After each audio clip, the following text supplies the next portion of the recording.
Hi, I'm Jessica. And I'm Tracy. And this is She's on Top, the place where we celebrate and elevate women. And this is our series called Vision 2020, where we talk to women about their vision for the future. And today we are super excited to have Janine, who is a live video strategist. And you can find her on Instagram. I think it's at Boss It Live. And we have been communicating back and forth with Janine for about a year and trying to connect and trying to collaborate. So we were thrilled when we finally did, because we learned so much about her and we're excited to share her with you. So hi, Janine. Hi. It's good to be here. And I'm particularly excited to see you because we're both from London, England. You are in London, England. I'm in Toronto, but nice to meet a fellow Londoner. And Janine, when we talked to you last week and got a little bit to know you, I thought your backstory was so interesting and inspiring. Oh, and thank you. We were going to talk about live video, but I think everyone has to hear about your story. So can you sort of tell us, inspire us with your story, how you got started doing what you're doing? Right. So how I got started, it was a little bit of a baptism of fire. So I was in a long-term relationship, working a corporate 9-to-5. I was just focused on being a wife and having some kids. That was my whole life. That's what I wanted. And my partner and myself had been having a difficult time, but I wasn't prepared for him coming home one night and sitting down on our lounge floor. And I said, "What's wrong with you? Like, what's wrong?" And he was like, "I can't do this anymore." And it was, "Can't do what?" And he said, "I can't hold you in a relationship anymore. You want kids and marriage. We want different things, and it's over." And whilst I knew that it was in the pipeline, I still wasn't ready for it. You know, you're never ready for when the love of your life, your everything, tells you that that's it. And within 2 weeks, he moved out of our home, packed up, shipped out. And when he left, it was as if everything, all of me left with him. And I found myself in a really, really dark, difficult place because he was a born-again Christian. He was somebody who had introduced me to a relationship with Christ, with God. And I felt that I'd lost both. And I went through a real season of darkness, depression, feeling quite lost. And the way I kind of started to get some clarity and started to feel some level of normality was I did something quite unusual, because at that time I was just so angry at God. I couldn't pray. I couldn't talk to people at 2-3 o'clock in the morning in floods of tears. So I started recording voice diaries, which then led to me writing my book. And initially, it was just to help me cope with my grief, to just get it out, to make sense of it, get it out of my head, for it to make some sort of sense.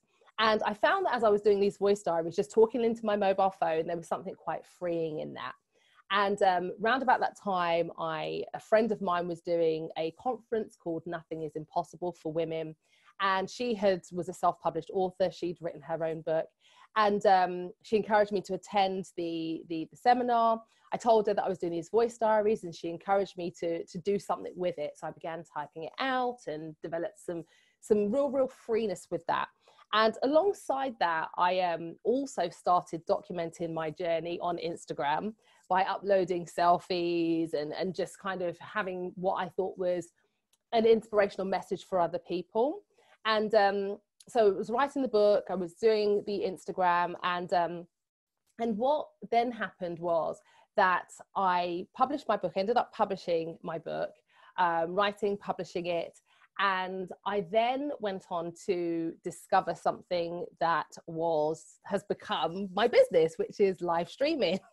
So literally it came when I actually published my book, which is called Everything from Losing His Love to Finding God's Love. And I'll share with you as much as I can about that. Once I'd finished writing the book, I found a couple of things that happens. Like when something has been, again, much like my relationship with the Everything character had been my life for so long, for over a year, when the book was written, had the launch, I was just kind of left with a lost sense of what's next. And it was at that time that a young man based all the way in California, a Bible teacher and musician, reached out to me on Instagram and said that, you know, he had liked my content, and that he there was a site, a social media site called Periscope that would allow me more time to share my story. Because at that time on Instagram, I was uploading the selfies. And then when they would allow us to do the videos, the 15-second videos at the time, I started, uploading these, hey, yes, you can do it type of inspirational videos. We've got this, we can do this. And that was, I was inspired by other people that I was seeing on Instagram, but it was helping me as well just cope with getting over all of the things that I was going through with the depression and the anxiety, because there was a load of stuff that went with recovering that loss. But so this guy told me about, the Periscope app, and immediately I downloaded it. Literally, I think it was a week after my launch of my book. And much like a lot of people on social media, we lurk, don't we?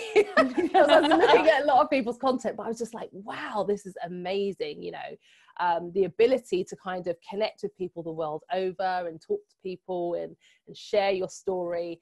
And that's kind of how I kind of moved from going through this really difficult situation with my partner leaving, writing this book, which was, an outpouring of my whole soul, to then discovering, using social media to kind of share my story to help myself and help other people, and then finding my voice through live video. So it kind of all connected really nicely. And then I started getting more confident about sharing my story, everything on social media as well. So it's been an interesting journey. That's it in a real quick nutshell. So many women, including myself, I had a very similar experience. And I think so many women are going to relate to what you said. So what could you tell those women who might be at the very beginning, who might feel like their life is blown up, it's never going to get better, it's never going to, what have been a few takeaways that you from writing the book or from your experience now, looking back that you could share with them in terms of if they're feeling a bit desperate? Yeah, well, desperate is the word. That's exactly how I felt. I felt desperate, and I felt hopeless, and I felt quite lost. And, in my book, I talk about, how I kind of reestablished my relationship with God. And one of the things that felt impressed on me was 3 words: just hold on. And as simple as it sounds, at the time, I didn't have very much to give. I literally, it was survival every single day. I'd get up in the morning for a moment before I realized, he's not here, he's gone. I just felt freedom and then hopelessness again. And I had to take very simple steps, the just hold on steps, which meant, I used to stand at the top of my stairs, my apartment, before I'd leave, walk down the stairs and go out the door. I'd stand right at the top of the stairs and I would say Monday, whatever day it was. I'd go about my day, I'd come back and I'd get to the top of the stairs, the exact same point, and say Monday. And I'd repeat this for whatever day of the week it was. And that was my way of letting me know that I was getting through. Another thing that I would say is that when you're feeling really, really hopeless and that there isn't anything else, that we have to really affirm, take ourselves out of ourselves. And it sounds really easy to say it, now I'm on the other side, but really, really get intentional with speaking the right things over yourself and your life, even if you don't feel it. We have to make the decision to think the right thing, then do the right thing, and then the feelings will catch up. Another thing that I will say is that I think we are all created with creativity and vision inside of us. And sometimes life and the expectations of, as women, we should, have a good career, settle down, get married and have kids. And if things kind of stray outside of that, we kind of feel like, oh, well, no, do you know what? There's nothing for me. But we have to remember that we are creative beings, and that if we really look inside ourselves, we will feel and we'll reconnect with that. So be willing to kind of touch base with that and really just kind of focus in on that, hold on to that, visualize that. And another thing will be, and which is what I love about social media, is the connectivity. The connectivity to be able to reach people. When I was growing up, I used to look through magazines at the back sections for pen pals and just like, oh, I'm going to find a pen pal and write my letter, and I'd post it and hope that someone would write back and it'd be gone. Now we just turn on our mobile phones and go onto whatever platform we can connect, like what we're doing now. So, really get connected with people. There's so many communities out there. There is somebody that is waiting to hear from you, and just your voice, you turning up, you posting something will light up their day. So my point is that when we're suffering or we're going through difficulties and we feel like that's it, we need to kind of just take ourselves out of ourselves and focus on other people as well.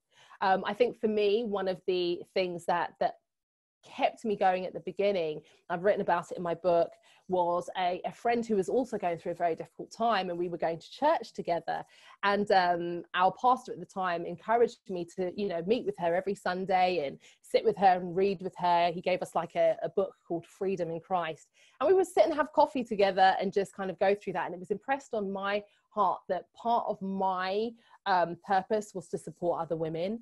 And it has gone on, and that helped me, because I was still going through a very difficult time then, but it helped me to kind of move forward. So I think that there is ample opportunity for us, but we've got to start with thinking the right thing, doing the right thing, believing that we are created beings, that there is something that we were gifted with from birth before we even knew ourselves, and that we really must tap back into it, because whatever has happened to us has happened to us for purpose, to go forward. And it never feels great at the time, does it? And I know we all have probably been through some things, but I think that it's to teach us going forward. It's only once we have the courage to go forward and we've been through it and we've pushed through it, we look back and that we really see. So there will be a freedom moment for every single person who may be listening to this and think, oh, well, no, that's it for me.